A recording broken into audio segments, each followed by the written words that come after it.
ideme.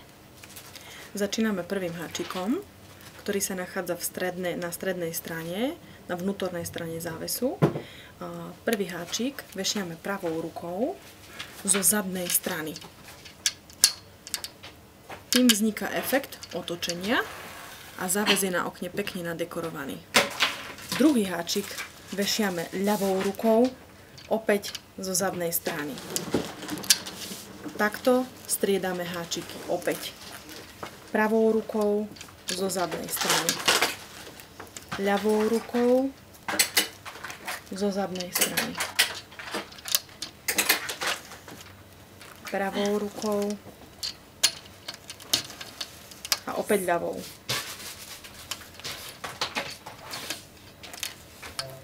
Kontrola prebehne tým, že vidíme rovnomerné nariasenie. Počkaj.